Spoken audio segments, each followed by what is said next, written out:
So you, you Bet, chopped it off last time. bet. Good. We good. Bro We said ready. you don't know what you're doing. Let me get that. Let me get that. Good morning. Y'all already know what time it is. Once again, you are tuned in with two men just having a real conversation.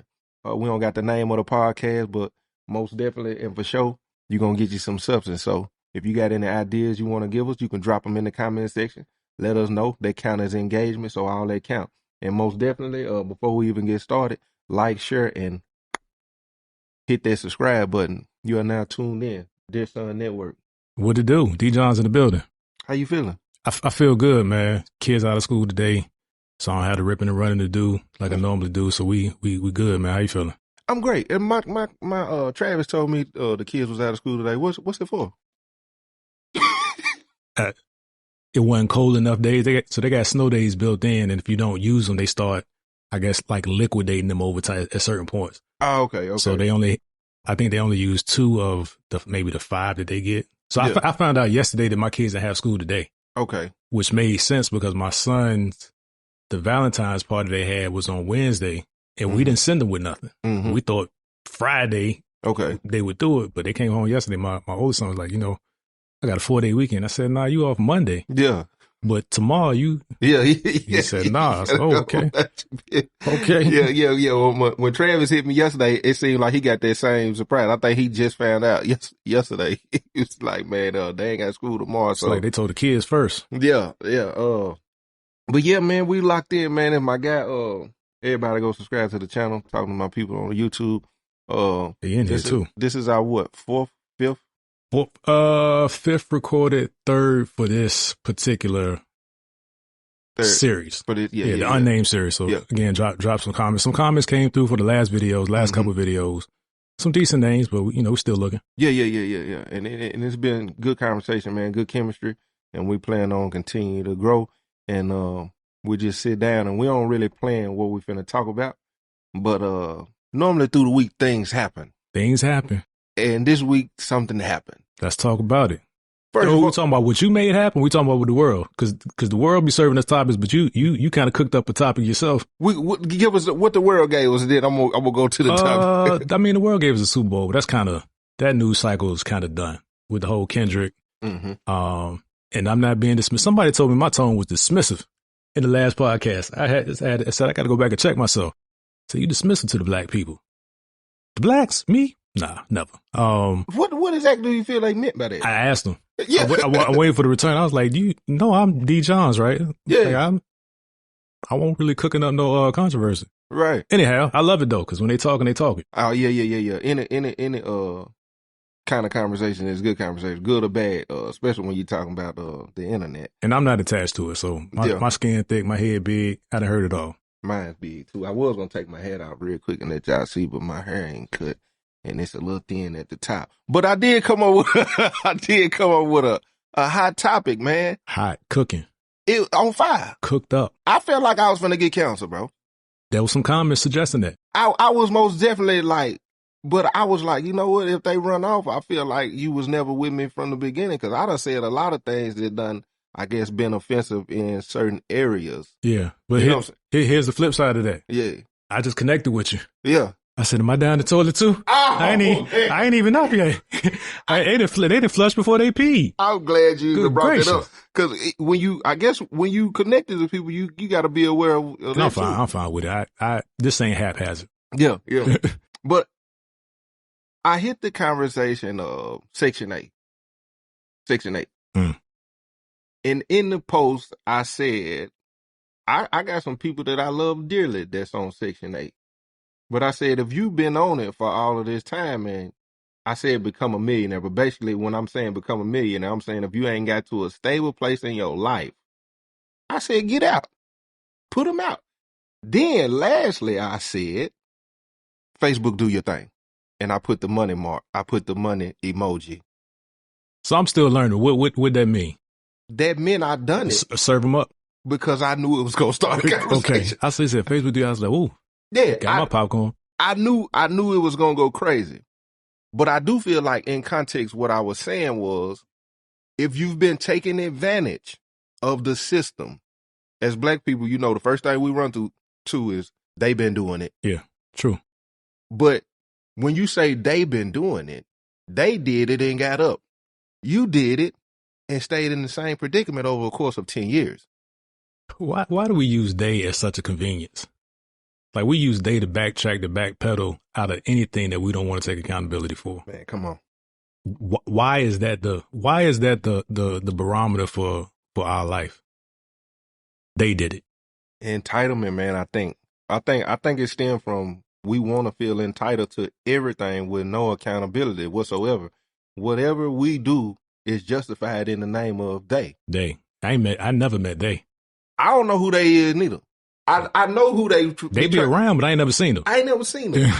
Honestly, even in that conversation, there are some of us who believe we can't even use that no more because we're in a generation now where if you're choosing to do something with your life, you can do it.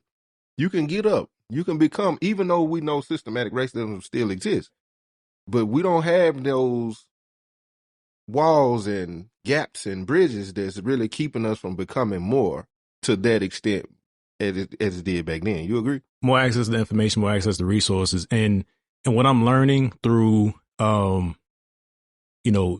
content picking up in terms of what's happening in the comments is that people read the words that they care to read. Because your whole point was if you're taking advantage of it, and I actually saw people showing up in the comments saying, yeah, I took advantage of it. System crazy. It would allow you to do that. Mm-hmm. And I have family too. Mm-hmm. So if that makes it clearer on as to what side or to what my sensitivity is, I definitely have family that's been on it too, that's been on it for several kids. And that's a way of life. And it's almost like the kids see that as a way of life for them as well. I think that's what you're talking about is when you adopt it as a lifestyle, mm-hmm. not as a stepping stone or as a help. Mm-hmm. Everybody needs help. Mm-hmm. Most people, I don't do the whole self-made thing. I stay away from people. Are you self-made? No. Okay, cool. Cause we have to end this right now. Cause I don't, there's too much arrogance for me. And I know for a fact what the part that God has to play in anything that's going to be that has some longevity. So it's not about people not needing help and help being bad for people. Mm-hmm. But if you adopt it as I'm planning my life, I'm planning how I'm gonna have kids around this. Mm-hmm. I'm planning how I'm gonna interact with, the world around this thing. That's why. Man, commercial break me one time for the one time. One time. See, that's really why I mess with you, bro. You articulate well your thought process. That's why he said you dismissive to the black community. I don't even understand you very thoughtful in the things you say. You can tell you educated. You know what I'm saying? So if you ain't already locked into the podcast, y'all already know what time it is. Go hit that button and go lock into the podcast, man. One time? This network. By the time it started spinning out of control, sometimes I'll delete it, but it don't be because I can't handle the backlash. Right. It be because I don't like when conversations spiral out of control with no context. Yeah. And regardless of what you say, now you have a war going on with people who seeing other people they agree with and automatically think this conversation is leaning towards we versus us having coming to a common ground or coming to an understanding. It's just done spiraled out of control. Yeah. And a lot of times I'll delete it and then people will jump in my inbox and say, you deleted it. You could apologize. No, that ain't why I deleted it. I stand on what I said.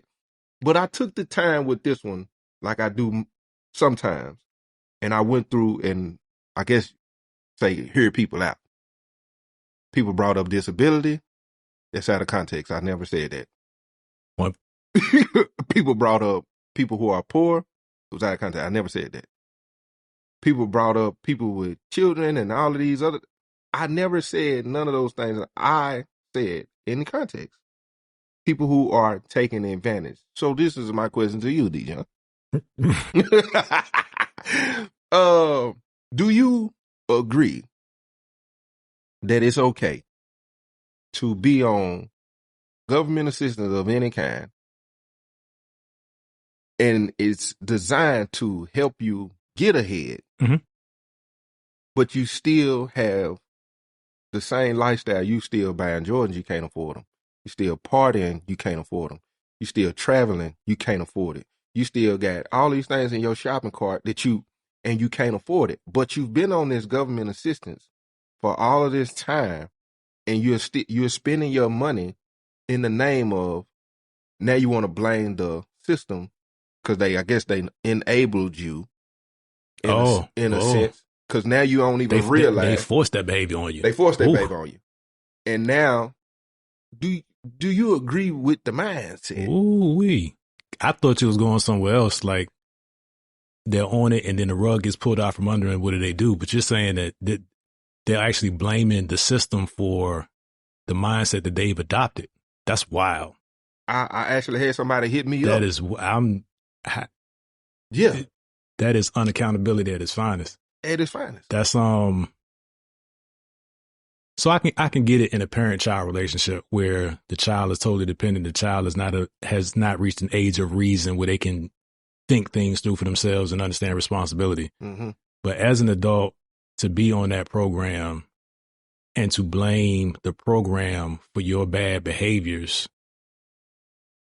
when you're and I wonder for some how many of it is continuing a lifestyle or seeing this help as a come up and then going into that lifestyle. Now I got the money to buy the Jordans. Now I got the money to buy those things. And I get what the culture does in terms of suggesting that having a thing gives you status.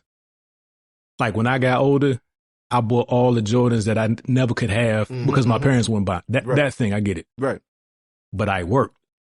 And then I did that with the money that was after the bills and all of that. Mm-hmm. So to suggest that I am this way because you helped me and I didn't take the time or the accountability to help myself during that period is a wild take for me. Yeah. I can't get it. I saw people in the comments bring up that the program is designed to the point of where if you make a certain amount of money, they'll cut it off. Yeah.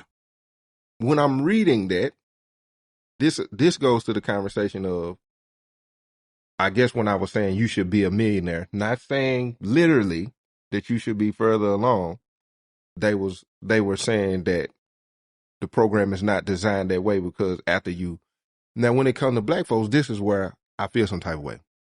Because I know plenty of people on Section A, and you don't supposed to have multiple people, you don't supposed to have certain people living with you. You on Section A, you got 2-3 other people living with you with jobs. You probably got somebody in there to do hair, do nails. You got a side hustle. But you want to keep bringing up that one stipulation that's in the black and white. But we ain't having a conversation about how many years you been there and you got your tax money. 5, 6, 7 years in a row. And you done got 6,700, 10,000.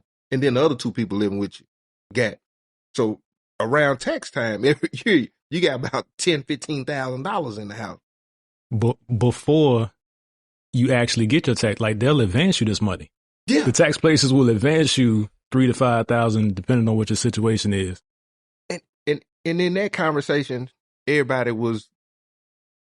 So here's the thing, bro. If like I get running game, I get a play. But if you're gonna be in the game, you can't be mad at the rules that come with the game. Right. That's like when people are mad when IG is acting up or Facebook. That's free. This is something given to you to use. You haven't invested in anything other than your time that you're willing, to exchange information with other people. But if something is given to you to help you get ahead and you choose not to, when that thing is pulled away, like what are we talking? And again, this is not about for those that actually need it. This is about for those that are running. I think we got to keep saying that. Those that keep running game on the system. No, you have to. You have to, because one thing for sure, 2 things for certain, man. When it comes to taking things out, people want all the conversations to be one. It was some stories on there that touched my heart when it came to disability. I was watching people respond to the people with disabilities. And let me tell you something. I apologize to anybody who felt like, you know what I'm saying, I was taking a shot. I could say that. But at the same time, I know that ain't where my heart was. Now, let's have an accountability conversation, because I turned around and did a live on it and I brought up a lot of scripture. And I saw people still respond, very few respond and say things like, the Most High is for the poor. We're supposed to help the poor. A lot of people were saying that I was lacking humility. a lot of people was talking about do all things in love. Mm-hmm. And in those conversations, I still saw a lack of accountability, mm-hmm. using the scripture to benefit the narrative of how they feel at the time versus applying in the context of what I was saying. There are several scriptures that will go with laziness, slack hand, Mm-hmm. poverty, and it'll also talk about mindsets. If you're saying you believe, because what I was saying, if you're saying you believe in the King, you're saying you believe in the Word, then you believe in the new man, the new mindset, becoming a doer. You believe in applying yourself. Where? Go ahead. That's the key word, applying yourself. Where do we get off on trying to put God in a more natural human sense, going to the he understand everything, that you can take advantage of him in every single way, do what you want to do, how you want to do it, and then cry wolf and say, we're poor. No. You are an able body. You're the way you articulate things and do things to get over on the system. Just imagine what you could do if you use that same energy, because I'm one of them. So when I speak about it, I'm coming from a place of, I was a product of my environment. I turned what was perverted to use it for good. Yeah. And got better results. Yeah. I think sometimes we confuse free will with God's will. We try to make the way we are, we blame it on God. Like, God made you anyway. That's not necessarily the way that you are. Because we deviate from his word and from his will. So to suggest that whatever situation you're in is because God wants you to be in that situation, I can't jack that one. That's one thing that's always been clear to me, is that when my life is out of whack, specifically with his will, I never had the audacity to say that God has me here. Oh, that's real. God is with me while I'm here. I put myself in a situation. I'm not saying God doesn't put you in certain situations. If you look at Paul and all of those individuals, the disciples in the Bible, they clearly, he had them go through some things. I don't think that's necessarily the case with us all the time.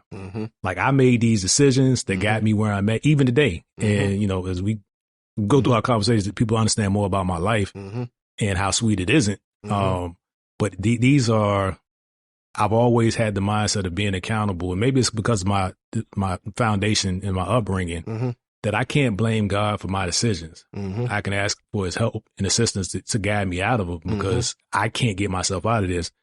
But to suggest that wherever you are in life as a collection of things that you have done willingly is what God did to you, I'm not with it. No go.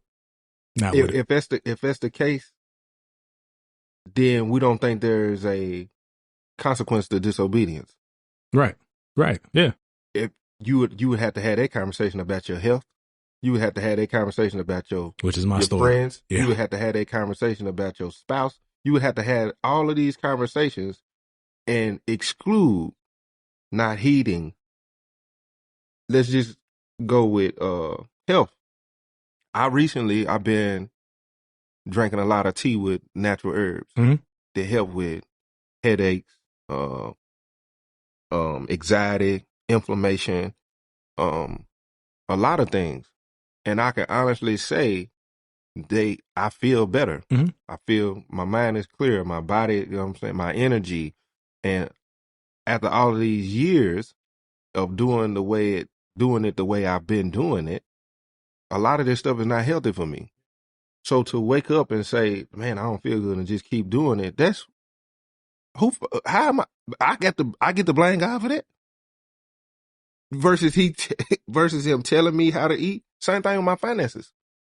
I have a lineage of people who mismanage funds. Well, you're on my street. I'm talking about awful with money. Talking about me. Awfully done with finances and health. Last year, for the first time, I really thought I was on my way to death. And my dad, we were on a FaceTime call one night, which is not anything out of the ordinary. But he looked at me and he said, son, you remind me of how my father looked when he was dying. Mm. My dad is telling me this, like face to face, like, through the video, but on the phone. I'm like, cut and dry. I'm like, wait a minute, you got better words than that, bro. I mean, your son looked like he dying, and I had to respect it because he lost his dad when my dad was 20 and his dad was 46. I'm 45. I think I was 44 at the time. So he was saying, you're coming into that window. These things happen in our family. What are you doing? And it wasn't like the one day he got on the phone, he said, like, my health was declining over time and we're rebounding now. But it was a culmination of the lifestyle I was living that I actually knew better than. Yeah. And then I stopped going to the doctor. I stopped accepting the information. I stopped seeking the information because ignorance is bliss. It'll take you to your grave, but you enjoy it on the way. Right. So these are all things that I did. So now when I go back to the doctor and they say, you're in save organ mode, not healthy mode. We don't want you to lose organs because diabetic. Yeah. It's like, we don't want you to lose organs over this thing. And all the things that kept replaying to me was, I had a chance. In 2018, God gave me a chance. Like I went to the doctor and they thought I was on my way to a diabetic coma. I actually drove to that doctor's office. Yeah. They wouldn't let me drive home. So I changed my lifestyle then, diet and exercise, came off medicine, but then I relapsed. So it was working? Yeah. Go ahead. Yeah, diet and exercise. It was like, I'm not pro medicine. This is not advice, but I know for my life, I was able to control it with diet and exercise. And I was getting to it 5 times a week, I cut a bunch of stuff out of my diet, but I started feeling myself. It was me doing it. Then I relapse. 1 week off becomes 2 weeks, becomes a month, becomes half a year. My weight was going back up. I told you I almost used to be 300 pounds at one time. Yeah. So it was when you come to those low points and you realize that, like, your natural instinct is to be angry at somebody. You typically don't want to be angry at you first. Yeah. So you choose the people around you, you lash out, or you take it to God as, God, why'd you do this to me? But I had to be honest with myself that all these you had a chance and you effed it up. And now you have no excuse. Yeah. And the thing is, now the rebound is harder because I'm older.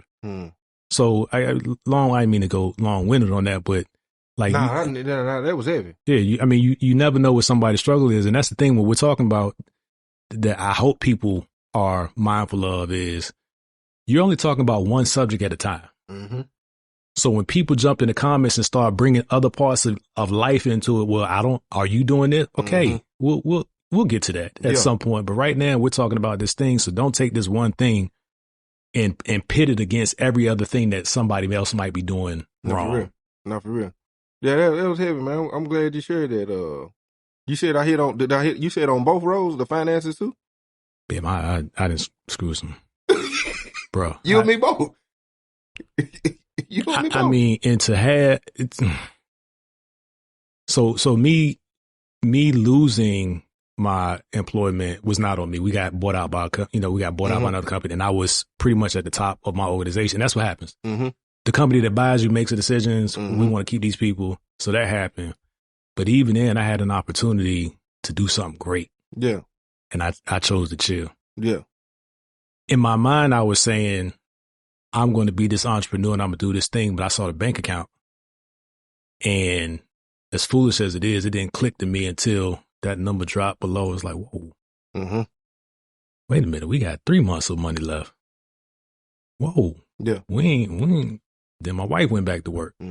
So I know that's a first world problem. And it seems like I would love to have that problem. Problems are problems, people. Most definitely. And when you got a family of 7, and you're the only provider, like that's a heavy thing on me every day. Every day. 7, I know it's heavy. So if you wonder why D. Johns he be on it. I'm trying to get back. No, that's real. I'll try to recover. I respect that. I respect that. Going back to the Section 8, when you said it's 3 months worth of, it's people who've had 5 years to get in a position you watched over time. Now you're in a panic. For one, let me say this before I say that. when I say that, black people automatically make it a conversation only about them. As if Hispanics, whites, and other people are not in this conversation. And then they make it like you're constantly downing your own people. If I'm right, I think I looked at the statistics. There might be more white people on it. Than blacks. What, I'm sorry. No, go ahead. Because that spans the block to my, like, why does that matter? Whatever the stat is for them historically hasn't benefited us in any sense. Facts. That's like saying I identify as. I identify as a middle-aged white man that's a millionaire with an 850 credit score. What does that get me by saying that? Nothing. I can't take that to the bank and facts. You know what I'm saying? So like I get it, be aware of it. I'm not completely aloof to other people are taking advantage of the system, but how does that matter if when you were in prison and your defense was, but he committed a crime too? What did that get you? Nothing. Nothing. I think it stemmed back to them wanting a sense of entitlement and a sense of awareness of knowing majority of us are taking advantage, knowing the majority of us in that conversation, not black people in a hole, because I already know they'll run off on me. In that predicament, have not made or even tried to. Y'all know I ain't scared of you. Tried to make the best of that situation. Now, I got friends and family members that listen to me, that has been on this thing for years, raised generations on this thing. It was one lady who brought up, well, I guess you don't care about if they kick them out and kids being homeless. I said, we can have two conversations about that. Think I know one. I said, I can bring up the conversation and say, if they stay, the mindset still awful going into later on in the future, being in a worse predicament or whatever the case may be. That's a two-way conversation. It's a lose-lose. Whether they homeless or stay there, they still lost and then becoming a product of the environment. I'm talking about the drugs, the alcohol, all the other things that come in that conversation. You just want to talk about them being homeless because the parent misleading, ain't taking it like the able-bodied, capable parent. Again, because we're not talking about people that are special assistants in the context. But because the other part of that comment, maybe it's the third side of that conversation I thought you were going to go to is, what is the onus of that parent for not getting that child out of that situation over the 5 or 6 years that you've been able-bodied to do some stuff? Exactly. I saw people talking about in their comments calculating how much money they can make to stay under. So I quit my job at this time. Or I made sure that I started working in this month and stopped working in that month. I think that's the heart of what you're talking about. And if you're going to run game, you got to take what the game give you. You got to take what the game give you. And I saw several women in there who talked about seeing that and was like, I'm getting off of it. It was one lady, I read it this morning. She said she makes 6 figures a year now. She realized, no, I'm going to get off of this. I think she said she had multiple businesses. And she said this would have never happened had I not left Section 8, realizing what she was capable of doing versus saying, I don't have to do as much. I'm going to keep quitting these jobs. I'm going to quit. And then your kids in Jordans. You got designer. All these things. I would love to ask people who are on Section 8 that are taking advantage. If we calculated your finances over the course of a year, your miscellaneous spending, and how much that is, and how many times you didn't say no to going out, to traveling, or to your kids who's not understanding the value and the importance of how to budget and how to save. Because it's a lot of parents who we talking about in the context, because I'm going to take this as taking advantage. Not being you ain't parenting in a healthy way by saying yes, yes, yes, yes, knowing you can put that money back. Jordan's 150. You probably buying 6 or 7 of them a year. A LLC is that same amount. Less than. Less than. You can get an LLC if I'm recalling right now. I think through Taylor Brand. So I'm gonna give you some game too, because a lot of people be trying to say you saying all this, well, what you doing to help? You can get an LLC, let's say for $750. You can then go to irs.gov, get your EIN for free. Then from there, you can go open up a business bank account. Once you get the business bank account, I know a lot of people then gonna turn around and say, well, don't your credit gotta be business credit? I didn't hire no credit guru to rebuild my credit. My credit score when I started fixing my credit was like a 610. I got Experian, which was $35, which to me is an investment. Yeah, to monitor. If I'll pay for subscriptions on Netflix and all this, but I won't invest $35 to go in here where I can report and dispute myself, because that's the only thing the credit guru are doing. The letters that they writing, they finding these templates and information online, and they just mailing them. It take 15 minutes. You could go and repair your credit, get the LLC, get the EIN, get the business bank account, repair your own credit. Take the money that you making. If you got a side hustle or your job, go take $300-400 out of your account. Go deposit it in your bank account. It's going to show us cash flow as a deposit. Over the course of 6 months, if you've been doing your research, if you want to start a business or you want to do something, do your research on whatever it is you want to do in the process of you making them deposits. Go to the bank, get you a $5,000-10,000 loan to start up. But that ain't going to help you if you have the same mindset about money when the bank give it to you. Because you going to think, man, I ain't had this opportunity, so I'm going to have me a little fun first. The business Jordans. These the Jordans for the business. Yeah, and then you go realize, yeah, you've been using your bank credit card for write-offs with the food and some of the clothes and this and that. But then you go look up and realize you ain't got no money to start the business. And now you're in debt. And now you're having another conversation talk about how they done you wrong. Let me give you a hack to something that you said, because that when you said it hurt my heart. When you said $750 for the LLC. To form an LLC in any state is typically with the State Corporation Commission. Mm-hmm. The fee associated with the application is minimum in every state.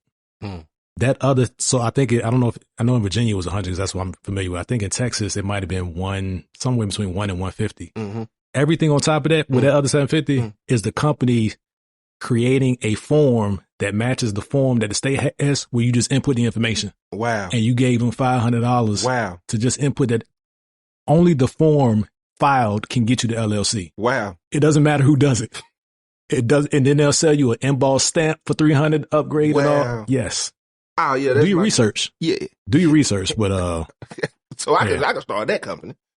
I could do that for people who don't like to do their research for themselves. Basically, convenience pays. Yeah, that LLC game. I found that out like when I was trying to start business. I didn't have excess. Well, I shouldn't say that. I was just trying to figure. Like, I'm the type that first time I bought a house and I realized we paid a commission, I went and did the real estate course. Yeah. Because I'm like, why are we paying it? Like, I felt like I did a whole lot of work. Yeah. Why are you getting 3% or 6% of this transaction? So I'm that type. Same with insurance. Mm-hmm. When it became insurance producer, like I go through the, like, how does this actually work? Right. And do I want to do it? So when I was getting down to that level of research, like I said, in Virginia it was 100. I want to say Texas is about the same, but only filing that form gets you an LLC. It's nothing special that the other people do. The only information they can ask you for is the information on that form.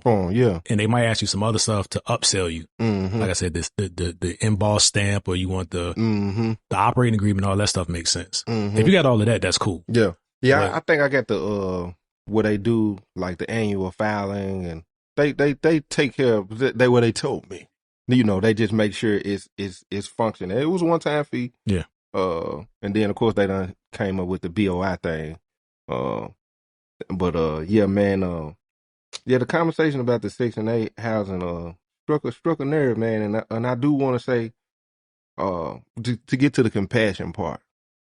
Now, only place I have compassion, even when we talk about the mindsets, is I do, as a believer, have an obligation and duty, we all do, to also, I should show compassion. I'm supposed to show compassion to those who are just still in ignorance or unaware of what they can do because nobody has given them game or nobody has took their hand and showed them.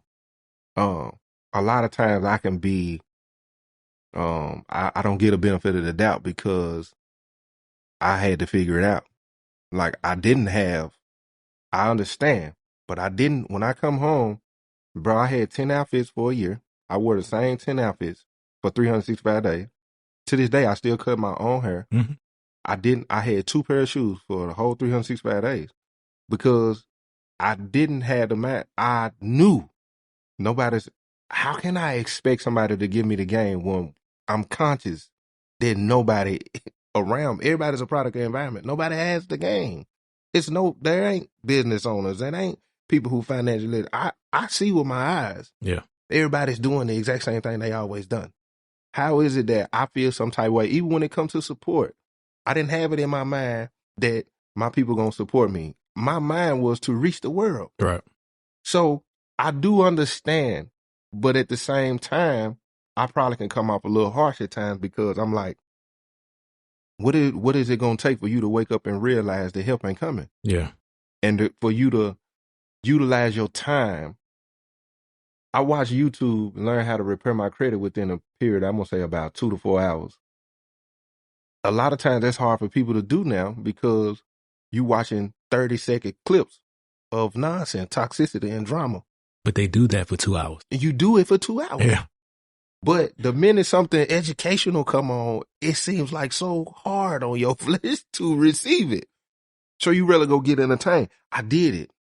But don't think for 1 second, Dijon too, we don't say things when it's about trying to better ourselves or our community, our people, in a sense of lack of compassion or lack of understanding. It's really just a passion of, man, wake up. Yeah. Let's quit having these same conversations. And what we doing? Even in the corporate setting, which was where I lived my life, most of my adult life, when I became a manager, my challenge was I wanted more for people than they wanted for themselves. That's my attitude throughout all of life. That's real. And what I had to realize in that particular setting is people were comfortable being where they were, and that was fine for them. I don't think that's applicable in the Section 8 conversation because I'm talking about able-bodied people that are working. They just don't want to work beyond their current capacity. And it was frustrating to me. Like I was like, man, how did you not want my job? Not that it was glamorous, but my whole thing was I'm trying to push my boss to his or her next role because that opens up something for me. That's real. I'm not trying to get him out of there. I'm trying to get them to wherever that next thing is for them. If that happens to be out and they want to be out, cool. But like I'm always pushing and pulling. And sometimes people don't want to go with you. And I guess that's where they get the whole everybody can't go. But another thing that you were talking about in terms of showing compassion, my pop told me one time, he said, sometimes hurts help. Like you gotta feel life at some point. Yeah. And it was in the context of shielding my family and my children, like we were talking about with the whole farming and all of that thing. But it was like an aha moment, like coddling people all the way through life does nothing for the people that are coddled. Man, bro. Absolutely hurts them. And then they get mad. I think that's where you are in the cycle. They get mad at you for calling it what it is. I'm taking the pacifier or the bottle out of the baby mouth. Yeah. It's and in them conversations, it's so conflicting, bro, because it's like, I'm for you. Like, I'm literally for you. Like, seriously, the book of Acts, I think it's chapter 3, when they came by and everybody, he was asking for silver and gold, and people was getting it to him. They said, man, silver and gold, I ain't got it. In the name of Yeshua, raise up and walk. Yeah. That's an example of enablement. Such as I have, give I thee. Yeah. There are people in situations that I literally just like, nah, I ain't gonna keep doing that. It's cool. Live your life. It's a vibe or it's a mood or you living your best life. Like those terms are crippling our community because people are taking this literal But then when the government make changes and make shifts and snatch things from under you, your first thing to do is cry and you're in panic. But which is a real emotion, but yeah, it's exactly it's a real emotion, man.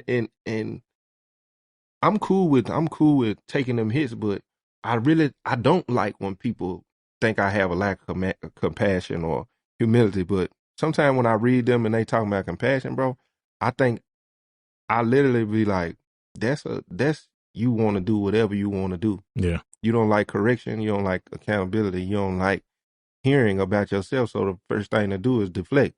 And then you got so many people that doing the same thing. That conversation look like you right.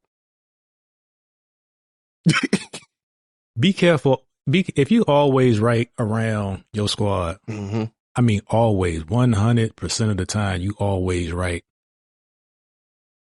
That's probably more of a cage than it is a circle. It most definitely is. That is wild. Yeah. That like I value not being the smartest person in the room because I know what it feels like to have to be the smartest person for a specific thing mm-hmm. in a room. Mm-hmm. And that was my angst in corporate. Like, man, I gotta always be on, gotta always have the answer, mm-hmm. always be able to get to the answer when they don't. Ooh. But they not having the answer didn't give me a bonus. Right. So the activity was on me, man. And you talk about true hurts and compassion and gentleness and all that. Remember, Jesus raised that whip in the temple when they turned it into a marketplace. Man, things get out of hand and require correction. They do.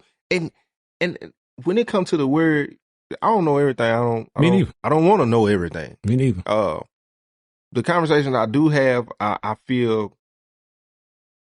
okay in having them because I'll read, I'll do my research, I'll do my due diligence, and the more and more people, I'm just like, who been teaching you? Who been discipling you? Who you been sitting under this shepherd? Yeah, that's your shepherd. All these conversations come up in my head when I watch. Because we know the scripture, our people destroy because of lack of knowledge. Yep, people's perish. And you use that when and have access to a bunch of and you got access to it. But then when somebody put the mirror up, that scripture, you don't want to talk about that no more. You don't want to say that this apply to what's going on. You don't want to talk about, like I was saying a while ago, you don't want to talk about the poverty, the mindset. But then if you want to go back and look at the word, after disobedience and they came out, I'm not a prosperity minister by far, but the Most High people were always in a great position when he brought them out of captivity or their disobedience, when they were getting in order. Yeah. They always were in a better place. That come with applying at the same time, because we also have examples of when Moses went in and brought them out of Egypt. We saw them in that wilderness complaining, murmuring, doing out, and we saw a recurrence because they were walking in a circle. 40 years. But if you bring that up in a conversation like this, it only fit you when you're trying to cope with something that's going on personal in your life. Oof. Not as a collective whole. You're not seeing, we have a majority of a collective whole going in a circle. We at some point, man, we got to talk about these personalized religions. And even if religion is not the right word, like people have, well, you don't know my God. My God don't play. That's cool. But the God has some rules and some standards. And to the extent that you are bending and trying to mold him to fit your situation, that's what it is. Trying to bend and mold his standards, because it's not even about religion. His standards to fit your situation, because that's the cool thing to do and it makes you feel better. Great get up morning gonna be a shock. Bogus, man. Bogus. I do want to say, man, it's always great to have these conversations. I know you share this same thought. I'm for my people. I'm cool with agreeing to disagree. I don't like when we agree to disagree and separate and we divide it. Yeah.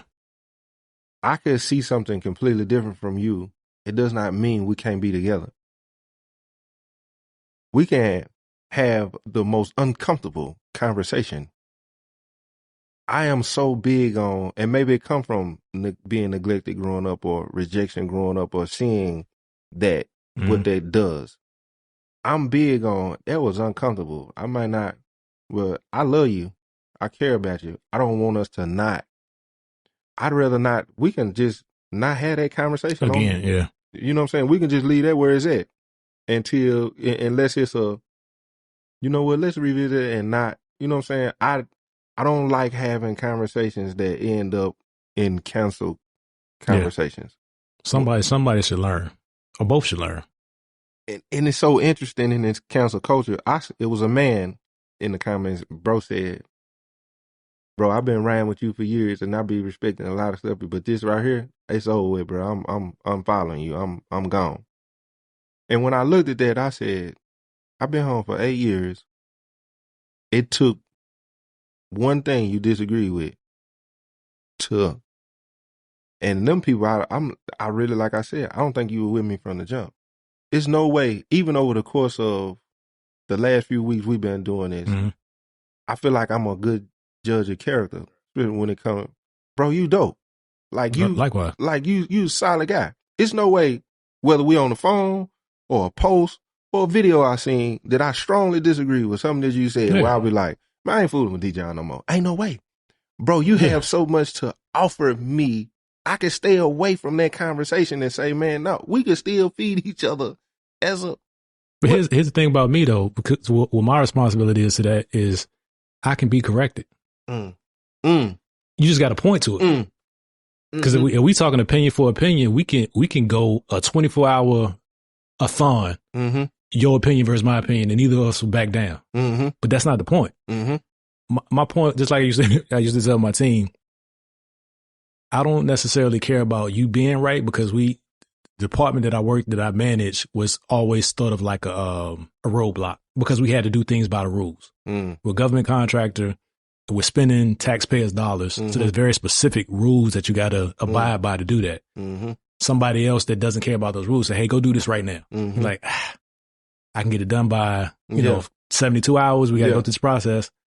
And I would tell my team, even when they're frustrated, I don't care about you being right. I care about the right thing being done. Ooh, that's real.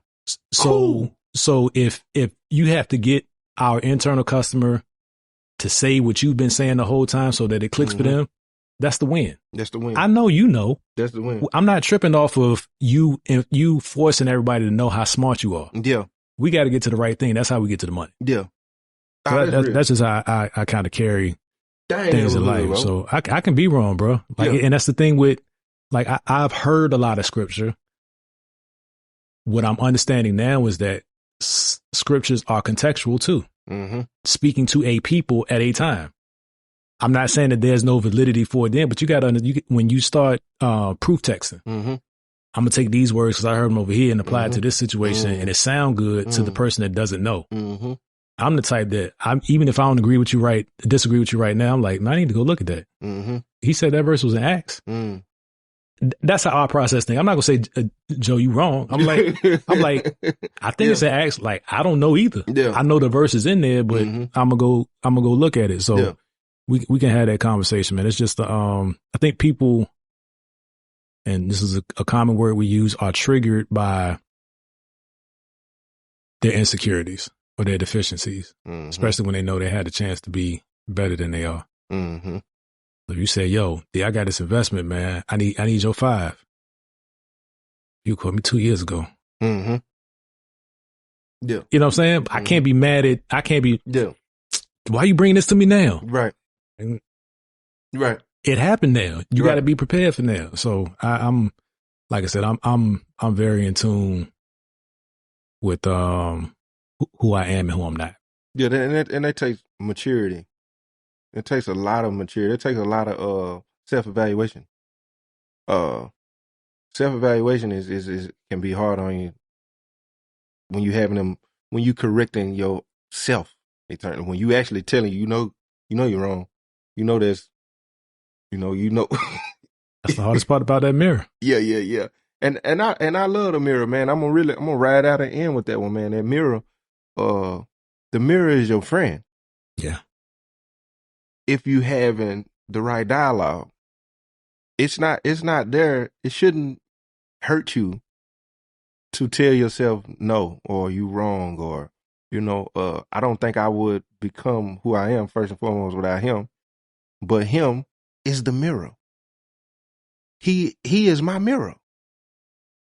Behavior, thought pattern, heart, those things come from, he is a mirror. And you know what I'm saying? And that's the essence of Dear Son Network. And it's, I can show you where it's written down, but the premise initially was, or still is, to be a mirror to my community. That's what these conversations are. Wow. So whether it's about the father, the son, son, the father, husband, the wife, like we want to spark conversation. Mm-hmm. I don't care if you arrive at a determination from a clip, from a reel. And I was not getting into it, but this pastor was exchanging stuff with me on one of the platforms. I'm like, we provoke thought. If you got a minute and 30 seconds and came to a conclusion, you're an easy sell. Number one. I don't get to a conclusion in a minute 30 seconds unless I'm very well versed. Right. Like if you came and said something about the world that I was in corporate, and you gave me a minute 30 seconds of information, I could. That's real. Yeah. I do this. I'm on that. Right. I'm poking holes. This is Or you're right, but that's why I like this platform. And I know it's slow bubbles because it's not sensationalized and it's not doing what everybody else is doing. I think everybody else is taking, bro. I'm cool with when it pop. Man, but y'all already know what it is, man. I'm rocking with Dijon, man. Yes, sir. If you got